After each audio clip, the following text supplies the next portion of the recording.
must be pleased with a lot of aspects of tonight, so the result. Yeah, the result's the most important thing though when we didn't get that. Yeah, I'm pleased with some facets of what we've done tonight, and we need to do it for 80 minutes, and we need to overcome some adversity there that was put on us, and we just couldn't do it. What was that adversity? Well, just the influence of the game of people that have over other people to cause results, and we just couldn't withstand that pressure, and we need to be able to overcome that, and we can't. And, you know, there's a lot of talk going on out there, and a lot of influence from senior guys, and you know, I just don't think we get the rub of the green sometimes. Different people have different influences. Are you talking about the 14-7 penalty count? Was it? I don't know. I don't know what the penalty count was, but it probably had something to do with it. You're talking about senior Melbourne players talking to match officials. I'm not saying anything.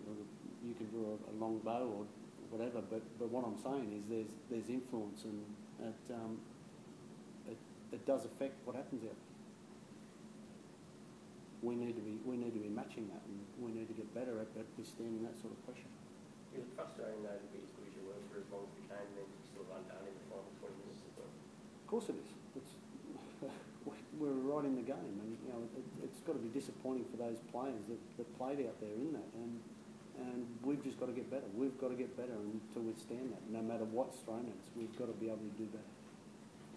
Robbie, in the driver ruling, we've got a new controversy to replace the obstruction controversy. It's obviously he only looked like he just touched it. It didn't look like he was doing any pushing at all. Well, I don't think it's a controversy. Like the rules there that you know, you're not allowed to come in and I guess have an influence on the defending team by touching them, but I couldn't see where I think it was Ben Murdoch myself. I couldn't see where he came in and laid his hands on a Melbourne player. I thought he was pushing Eddie, so yeah, it was a weird one. How big an influence do you think that ruling had on the result? Oh look, you know, we ended up scoring after that and going up 12-6. So as the coach said, you know, you're always going to have adversity, and at the moment, you know, what we found there was, you know, we played well for 60, but then when they put the blowtorch on us there in the last 20, we couldn't hold them out. No matter, you know, I don't care if the penalty count was 20-7.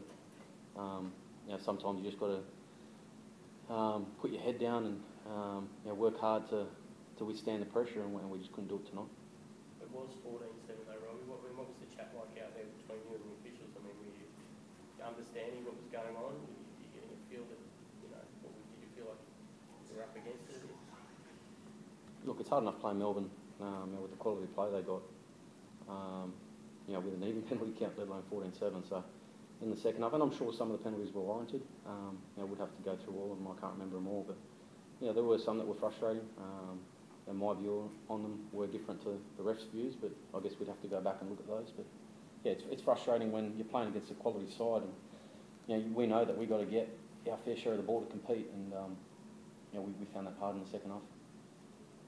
Would you have felt better if you went in at 6-0 instead of 6-all? I mean, they got one right on the last 5 minutes there, and then again a couple of minutes. Is it just a matter of being on for that entire 40 and that entire 8? Yeah, but you know, we were still confident at half time, and I thought we started the second half showing that. You know, I thought our goal line defence was great.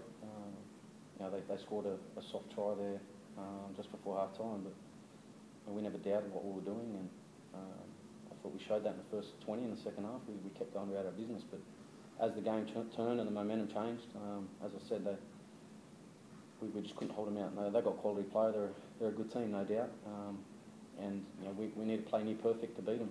It was always going to be the case down here, but we went for 60, but not the 80. Nick, what did you make of Farah? I thought he did a good job. I thought he commanded the ball, he kicked the ball well, he squared the defence up, he took the line. So you know, I was pretty happy with what he did today. Yeah, you put him under pressure on the high ball as well. A lot of your high ball kicks were contested by your guys and put them under a lot of pressure. Yeah, I thought there was a couple of decisions where you look at them in replay and you come up with the wrong, you know, a different view. But well, you can, but it's easy when you look at it in replay. And yeah, I thought we did well there. I thought we competed on last plays well, and you know, it's a facet we needed to improve on from the week before, and we did that today. Has Benji got a bit of injury? Yeah, Benji's got a toe injury, so it's being assessed now. So I'm not sure what the extent is. Are you confident you'll push forward with break 7 as well? I'll find out what Benji's like first. I'm not. Yeah, I think he's going to be around that 6 and 7 mark. Yeah.